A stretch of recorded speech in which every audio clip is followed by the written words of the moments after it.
Hello, Kim Harrington here to talk about Module 2, the disruption in social media. What I have decided to talk about today was the Atlanta, Georgia snowstorm that happened last week. I think this snowstorm and this news event that happened last week is a great source to show just how powerful social media is and how important it is of a tool for people to communicate with each other, and also just how this news event got across social media. So for those of you who don't know about this, there was a snowstorm in Atlanta, Georgia on January 29th, and it disrupted the city. It shut down the city with only 3 inches of snow that fell. Georgia didn't have the resources available to help with the snow, to help with plowing, to help with de-icing the roads. So it caused major pileups on the highways, people leaving from work, and kids and teachers leaving school. People stranded their cars on highways. Kids had to sleep over at schools because they had no way to get home. Teachers had to stay in the schools with them. People had to sleep at their offices. And it was just pure chaos in Atlanta because of 3 inches of snow and the resources that they didn't have available at the time because they're not used to this type of weather down there. So what I'm going to show you are a couple things that I saw on TV and in social media and on the internet about how social media helped these people get help, how the mayor of Atlanta helped its citizens, and just how people were reacting through social media websites. So the first one I'll show you is this article from NBC News. This just talks about how the mayor, his reaction, what he did to help. And as you can see, there's images here talking about it, what the governor had said about it. And they have videos here, and then also if you scroll down to the bottom, take a look, there are comments that people could post on here, and there's a lot of them, and it's all people, just their reactions on ways to help, things that they agree, things they disagree with the governor. As you can see, a couple of these comments just talking about how the mayor failed to prepare for the storm here, how Georgia wasn't prepared for this, how they did react, how they didn't react, what they could have and what they should have done. And it's just people connecting, sharing their comments, sharing their feelings about what happened with the snowstorm. So one of the things that really caught my attention to the story and why I wanted to share this with class is I was watching the Today Show, and they had mentioned that there was a Facebook page called Snowed Out Atlanta. As you can see, there's just about 7,000 people that like this Facebook page. And this page was created by the people of Atlanta who needed help and didn't have anywhere to go. And so people were posting on here, looking for people that they love, sharing places that they could go to sleep overnight, helping people get through the storm. And here's one comment, somebody just sharing the schools in Georgia that won't be open. Another comment right here is saying, contact Matthew if you need help to get your vehicle out. He's in the area. He left his Skype phone number. He's just trying to help as much as he can. And then the one below it, it says, if you need help to get your vehicle pulled out to be able to move it, these companies are here to help. And as I'm looking at these comments on this Facebook page, it brings me to an article I wrote in the Cognitive Surplus book. It says, the use of a social technology is much less determined by the tool itself. When we use a network, the most important asset we get is access to one another. We want to be connected to one another, a desire that the social surrogate of television deflects, but one that our use of social media actually engages. So in a time like this, during the snowstorm, people are connecting, people are going out of their way, and they're sharing all this right on social media, right on Facebook, because they know that it could be the number one source that people go to who are snowed out, or snowed in, I should say, are going to go to seek help if they don't know anybody at the top of their head.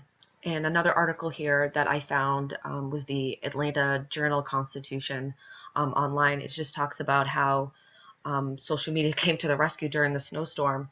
And this map I thought that was pretty impressive was, I'll blow it up here. It says this map featured on the Facebook page Snow.Atlanta uses crowdsourcing, soliciting aid from a large source of people, particularly those online, to match motorists stranded in a snowstorm with Good Samaritans willing to help or offer. And this map here was shared online on that site, showing all the locations, all the addresses where people were offering help and shelter to the people who were stranded, and especially kids and teachers. And this article, again, is about the Facebook page. It says here nearly 50,000 people are following Michelle Snow.Atlanta Facebook page. She's the one who created it.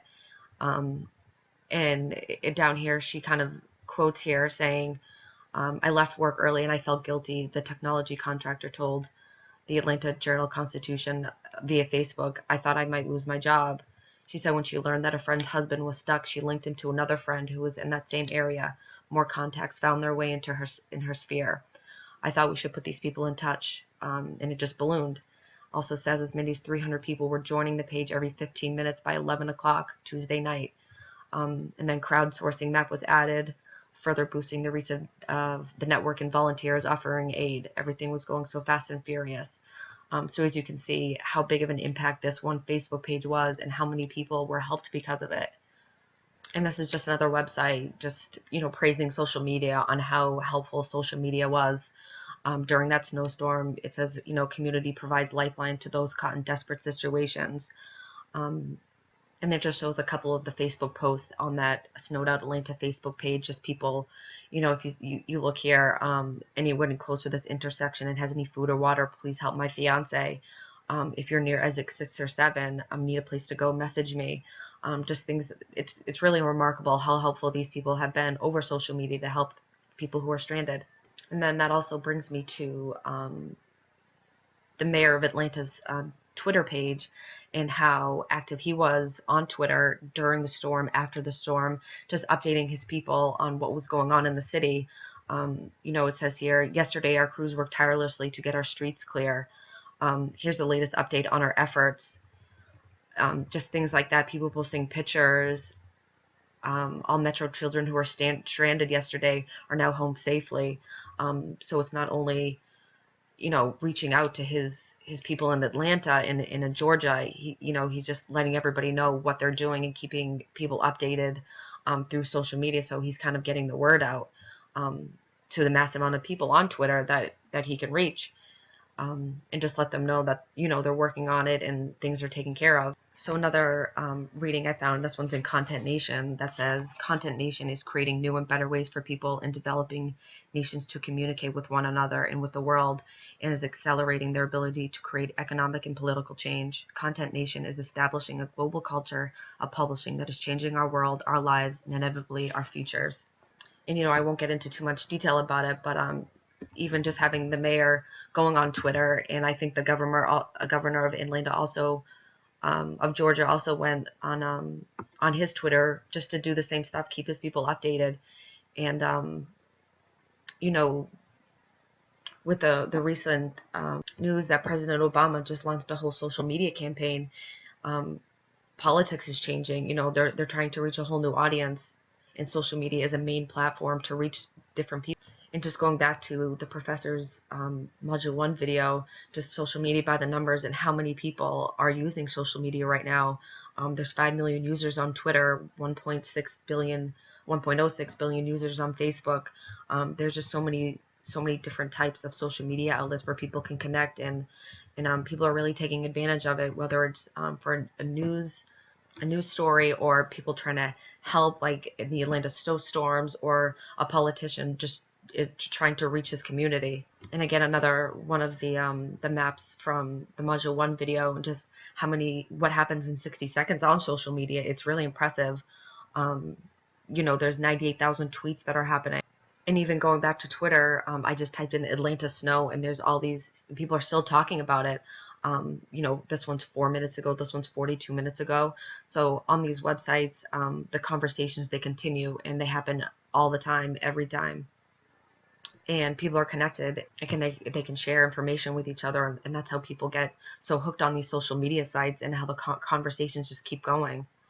And just still talking about the Atlanta snowstorms and the disruption of social media, I think it definitely has its benefits and its drawbacks. Some of the benefits, as you can see, I talked about in the beginning of how many people were out here helping, and who knows what would have happened to those people if, that one person didn't create that Facebook page, or if the governor and mayor didn't go on their social media site to keep people updated. And with Facebook, people are looking at it every second, and every second somebody else is posting something new, so it's instantaneous. And I guess the only drawback would be is that just people are so dependent upon social media. Um, you know, Social media might not be the best place to go when you're stranded on the side of the road or in a snowstorm. You want to call the authorities or something like that. But in this case, a lot of people did reach out to social media, but um, as dependent as we are upon it, it's not that dependable sometimes. Anything can happen on social media. So that's probably the only drawback. And again, if none of this was on social media, I don't think it would have been such a big deal. But with all these Facebook pages being created, with all these tweets from the authorities and from other people experiencing it, it's all over the news, and that's what gets up all the hype about it and all the excitement, or even all the outrage, because you can see firsthand right in front of you how people feel about these situations. But I think that's all I have to say. Hope you enjoyed my video, and I'll be looking forward to hearing from everybody else. Thanks. Bye.